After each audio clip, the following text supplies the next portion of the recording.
Halo guys, apa kabar? Kembali lagi di channel kami, Desi Darta.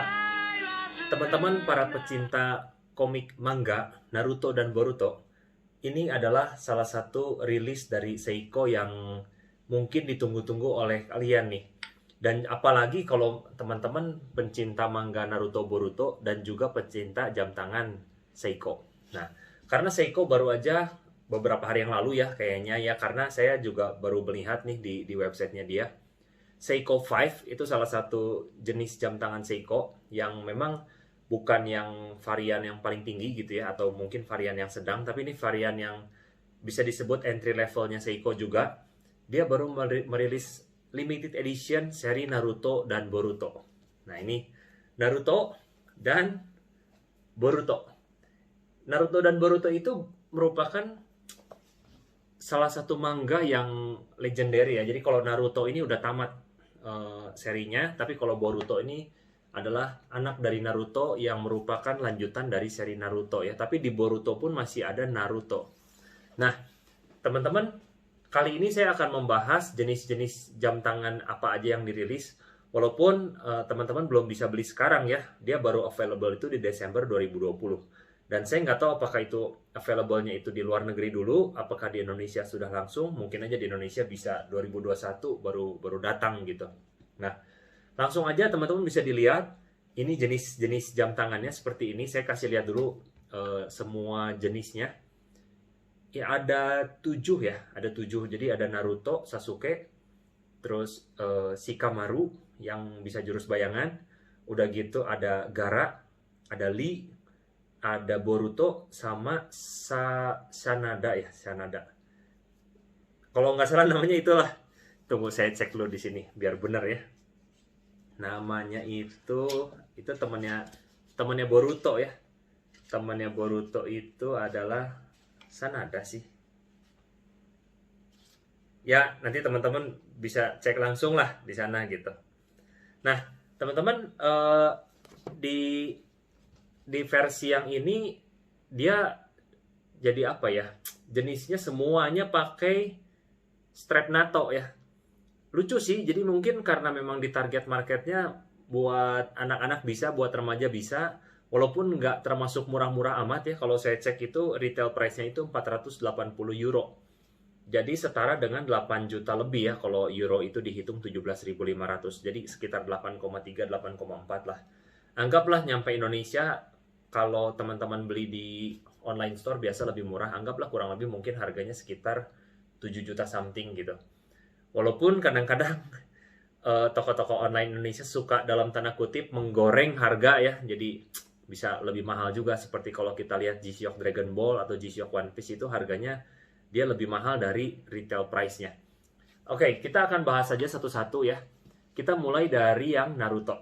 Nah, teman-teman bisa dilihat jam tangannya yang Naruto ini dia strapnya warna oranye ya, seperti gambarnya Naruto itu kan memang cenderung dengan oranye ya. Kalau Dragon Ball pun Son Goku pun bajunya oranye juga gitu. Lalu di bezelnya itu ada lambang desanya dia, yaitu desa Hokage ya. Nah, ini warna oranyenya ini seperti ada apa ya, kayak dialnya itu kayak ada jurusnya dia gitu, yang Rasengan, yang angin-angin itu kan elemennya adalah angin ya Naruto. Nah lalu di case-nya itu si jam tangan Naruto ini warnanya emas. Nah jadi spesialnya mungkin kalau saya lihat gitu, satu-satunya yang berbeda ini si Naruto ini dia punya case-nya itu emas ya.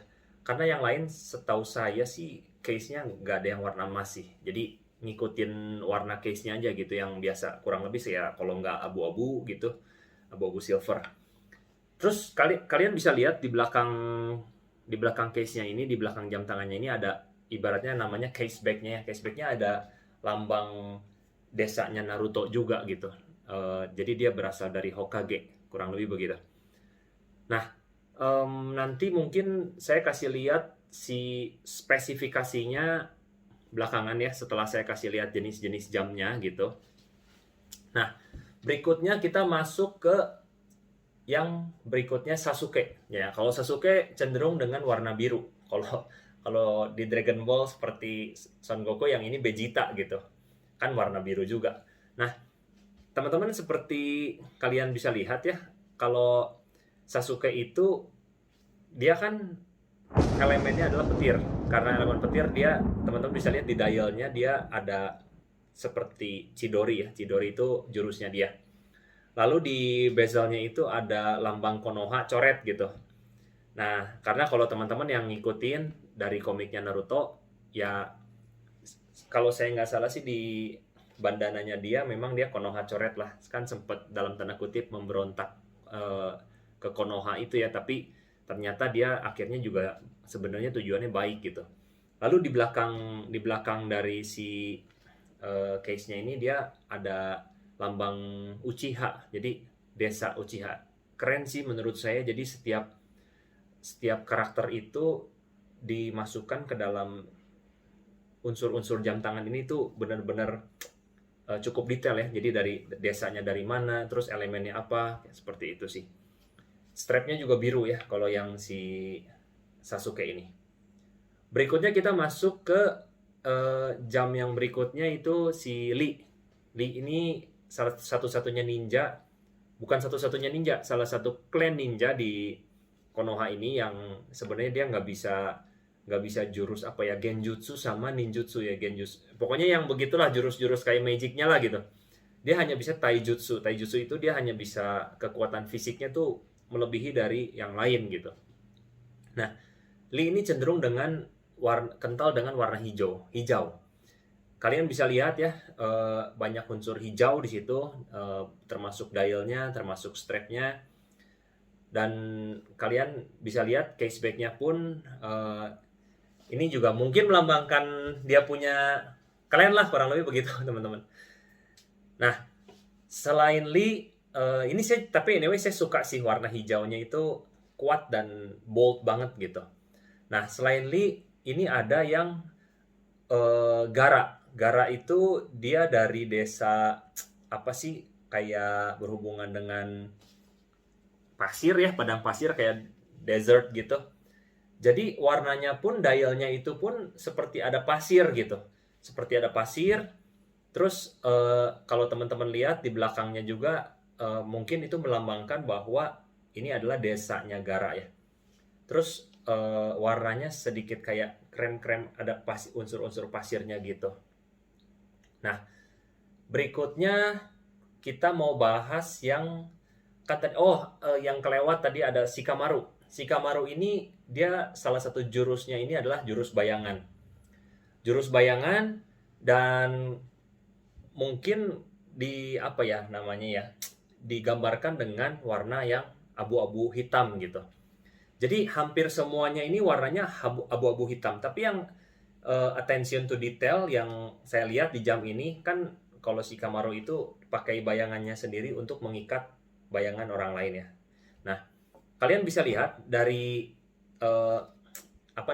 hour marker sama minute marker yang di tengah itu, dia ada seperti bayangan ke arah jam 12, ke arah jam 9, ke arah jam 6. Kalian bisa lihat di situ seperti ada hitam bayangan gitu. Jadi kayak jurusnya itu ditunjukkan di dialnya itu. Bagus banget sih. Jadi attention to detailnya dapat gitu. Lalu seperti biasa ada lambangnya Shikamaru ya di bezel atas arah jam 12. Lalu di belakangnya pun, caseback-nya pun ada caseback-nya ini dia bisa kelihatan ya. Jadi ada tulisan limited edition, dia juga ada tulisan Seiko. Dia bisa kelihatan mesinnya. Ini bagus sih. Menurut saya bagus.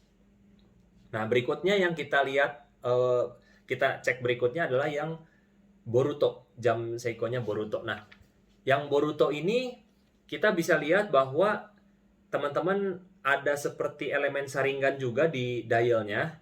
Ada seperti angin-angin. Lalu di strapnya memang yang ini agak agak mungkin sedikit mengganggu lah ya, karena di strapnya itu ada warna pinknya gitu di tengah-tengahnya.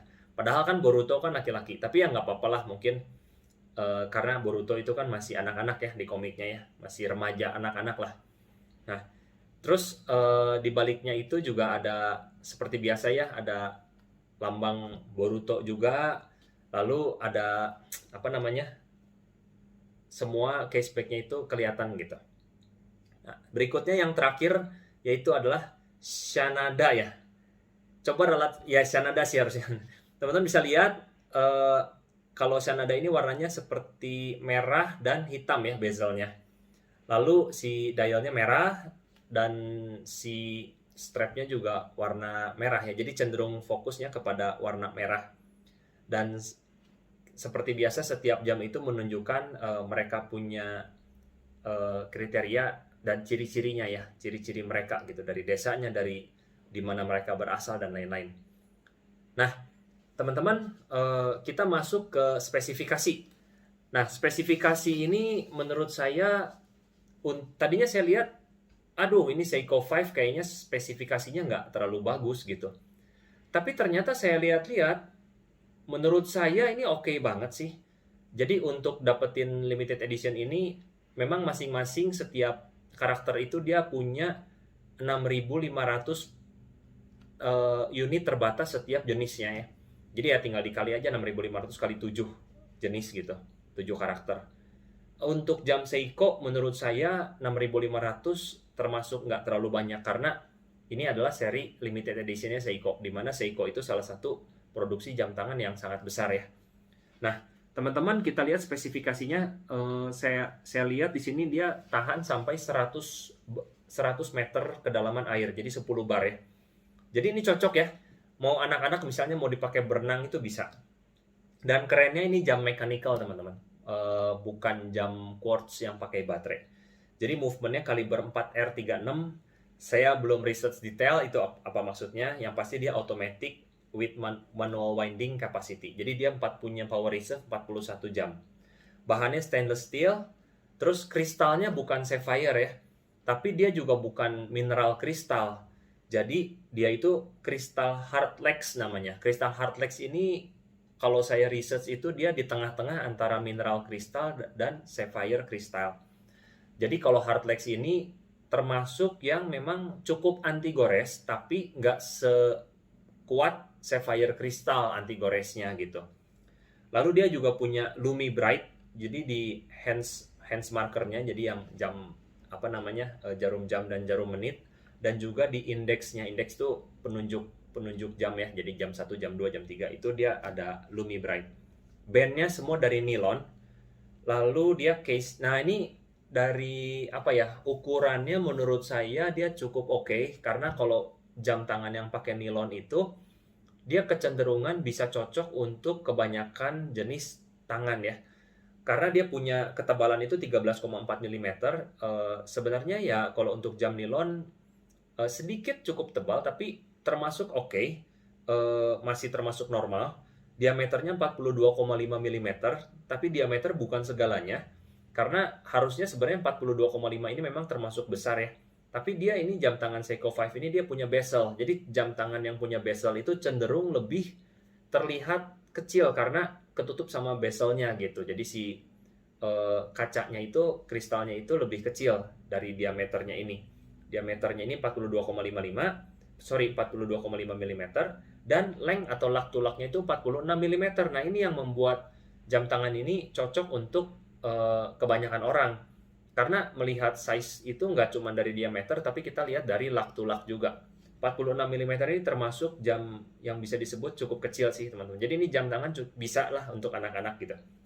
Terus dia punya beratnya itu range-nya dari 93 sampai 95 gram kurang lebih. Jadi beda-beda ya. Kadang ada berbeda karakter itu dia nggak sama gitu gramasinya. Nah, yang pasti teman-teman, gimana menurut teman-teman jam tangan Naruto dan Boruto ini? Kalau saya pribadi saya suka ya. Terus terang, saya juga pecinta Naruto, makanya saya ngumpulin komiknya lengkap ya dari Naruto dan Boruto. Kepingin juga punya koleksi satu-satu gitu setiap karakter, tapi masalahnya jatuhnya cukup mahal teman-teman. Kalau kita misalnya anggap harganya sekitar 8 juta dikali 7 jam berarti kurang lebih 56 juta untuk jam tangan ini. Tapi apakah ini bisa menjadi collectible item di kemudian hari, saya juga nggak tahu. Yang pasti Naruto ini adalah merupakan komik yang cukup legenda sih teman-teman.